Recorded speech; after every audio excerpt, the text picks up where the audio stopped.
to Tales of Agmar. I'm your host, Sinjin, and the author behind the world of Tales of Agmar. Thanks so much for coming to join me today, guys, and let's just get into it. Real quick, I just got one announcement this week. I'm going to spare you guys all the additional announcements, and that is because the Tales of Agmar Discord is officially live.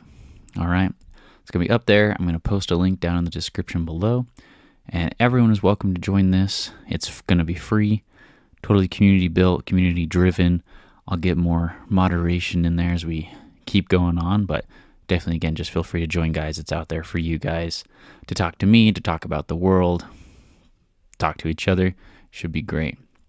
And that's it for announcements. So we've got a lot to cover today concerning those dragons, which everyone's been waiting for, and we're just going to get started. Now, before we dive into the deeper lore of the dragons, or the Agmarians as they call themselves, we need to talk about what they actually look like inside the Tales of Agmar universe. So if it's safe to do so, once again, go ahead and close your eyes for a moment and picture this with me. You've got a dark figure that looms over you, standing on two legs, right? So those dragons, they're bipedal beings. By your first guess, this figure is somewhere between 6 and 7 feet tall. Staring at the ground, so right at their feet, you see 4 large clawed toes making up each foot, 3 in front and 1 behind. And they kind of hold the dragon slightly off the ground, so they're like almost more so on their toes, but they're really meaty toes, right? So like it makes sense that they could hold them up. And then they've got a bit of like a sole of a foot there. From there, the body actually looks surprisingly human, except for their hands and their face. And then, of course, they've got scales instead of skin, right? So we're still keeping with that dragon motif. Their hands mirror their feet. It's got 4 digits in total, and then they've got a thumb, similar to ours. But again, since the dragon's a little bit bigger, their fingers, hands, a little bit larger than the average humans. Then there's the snout. I kept the snout when making the dragons for Tales of Agmar. Yes, I will eventually get art out there soon. We're just, slowly trying to build up the community, and I'm trying to find artists, which, like I have said before, I'm talking to 2, but we won't worry about that. We'll let them keep cooking and keep coming out with the content. It's looking pretty good so far, though, just so you guys know. But anyways, that face kind of resembles how Dungeons and Dragons depicts Dragonborn kind of up top, right? With like, got the long snout, you've got your sharp teeth, kind of more of like a lizard men feel to them. And that rounds out the entire dragon feel, except for one last bit here, and that is that there are 2 sub-races of dragons, right? So each dragon is going to be one of these 2 types. They're either one or the other. And the only visual difference between the 2 types, like big visual difference, is that one has wings while the other one doesn't. So some of them can fly. Like these are actually usable wings, and they're like big wings that sit on the back of them. Okay, so that's one subgroup of dragons. The other one doesn't have wings, right? And then some other differences between these 2 is the ones with wings, they usually run a little bit lighter and on the shorter side, while the ones without wings run heavier, stronger, they're a bit taller. Still have like the same level of intellect, but they're just a little bit different on that aspect, just because, like I was saying, one can fly, one can't fly. And that's the basic appearance of the dragons, or the Agmarians, inside Tales of Agmar. So not quite the classic fantasy dragons that you would usually imagine, but still definitely draconic. Now, the next big thing we need to understand to really get to map out what the dragons are and who they are inside of Tales of Agmar is that they used to exist on the same plane of existence as everyone else. All right, so we've got a couple different dimensions, planes, parallel things inside of Tales of Agmar, but we'll slowly build on that as we keep going. Right now, I just want to focus on the fact that they used to be inside this like physical realm where everyone else is, where we've been focusing, but now they're not. All right, they've disappeared entirely from this physical realm. They can't come back to it at this time. So what happened is they they are a fallen empire, right? But unlike most sci-fi empires where they kind of like stick around, or they like just leave remnants of them behind, or there's like, one or two planets in a system that they own, kind of something like that. Instead, they've been completely removed. Yes, their technology and culture is still there, kind of through people that remember it, but it's been so long that they've been gone that a lot of it is broken or destroyed. Some of it still functions. You can still land on a world and run into their robotic troops that are still functioning, because they were heavily reliant on robots during the time that they existed inside this realm. But now they've just gone into a parallel dimension after a catastrophic failure involving a superweapon used by the demons. And that big war is what's known as the War in Heaven to followers of the Draconic faith inside of the Middle Kingdom, right? So we kind of talked about how they believe in dragons. This is a core little bit of that belief. Now, how did the dragons fall? Well, once upon a time, like we were just talking about, they ruled the entire span of known space, which is a territory that is far larger than what the Elvenist Republic holds today. Most people in the Elvenist Republic don't know that the dragons existed. Pretty much nobody does, except for, maybe a certain somebody. But then, of course, Gander later on is Tales of Agmar Gambit continues. But, right, basically, no one really knows that this happened. They just run into some old technology. But their expansion relied on something called planet gates. All right, so we talked about how the Elvenist Republic has gate ships. These are completely different. They're semi-natural occurring, at least they were naturally occurring for the dragons. They didn't build them, unlike the Elvenist Republic. And they're like, basically, instead of the standard planet core, where it's a solid mass of like metal, right? The place is hollow. It's been hollowed out, and instead there's ancient technology sitting in there, and it makes like a giant teleportation node. It still functions similar to the gates, where as soon as you're going through one side, you're coming out the other. But it's more of like you go into it and your ship has to like dematerialize and then materialize on the other side and come out. And you can do multiple ships at the same time with this, right? Like everyone just kind of lines up in the general area, switch is flipped, they go through to the other side, which had their receiver open. And that's how the gate planets worked. But anyways, armed with these gates, the dragons set out to conquer the remnants of that ancient empire, as well as the rest of the galaxy, which they ended up doing very quickly, at least in terms of dragons. They lived for like 900 years. So they finished it within like 2 generations, which for them, they're like, oh, this is fantastic. This is very quick. For most other civilizations, that would have been very, very long time. And eventually, after they conquered and stabilized their now empire across this civilized area of space, they turned outwards, as you need to when you're an expanding empire, to look beyond a boundary that's called the Scourge. All right, so the Scourge, there's like this invisible boundary that lines a huge chunk of the Tales of Agmar universe. And just for some lore bits here, we probably won't really talk about this ever again for possibly a few years. We'll see how quick the lore gets unfolded past this point. But anyways, basically no ships can go out of there. Elvenist Republic jumps.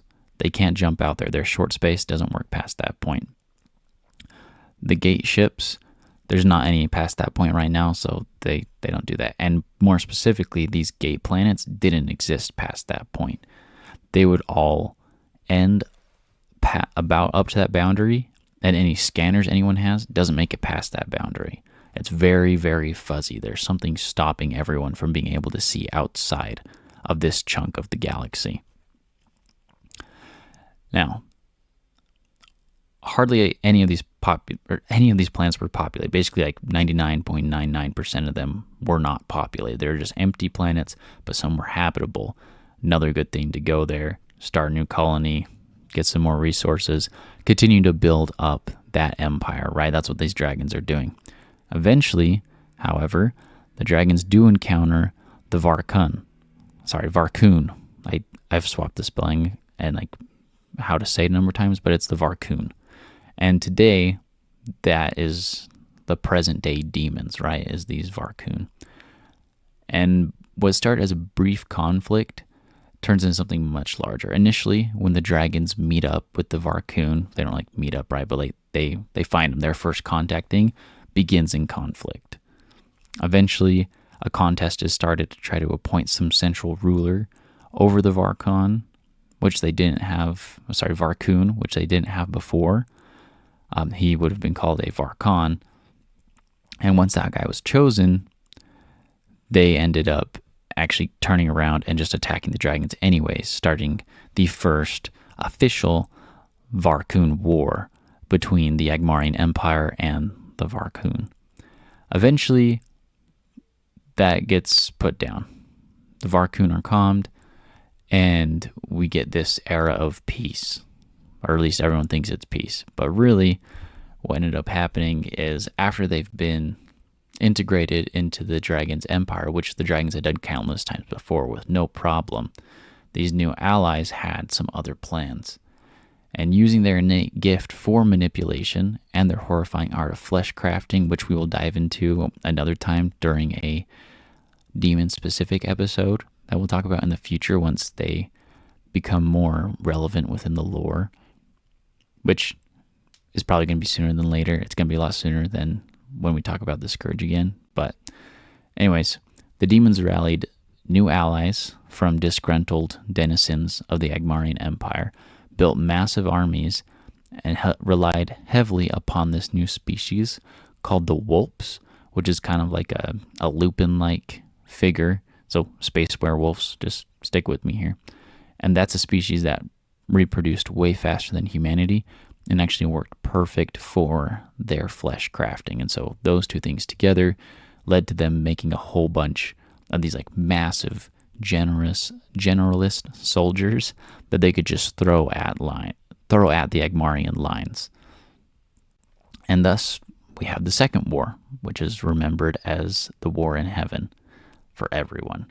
Now, the records of this on Agmar itself right now aren't super good. It's kind of this weird, like, oh, and like the dragons and their hosts and the demons and their hosts had a war, and the war was fought, and the dragons won but were banished, is kind of like how it goes for everyone else.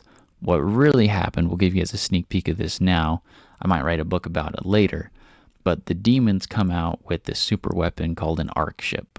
And basically the arc ship just captures a planet, instead of destroying it, chucks it into this pocket dimension. And we've got a lot of pocket dimensions inside of Tales of Agmar, but this pocket dimension is different than the other ones, right?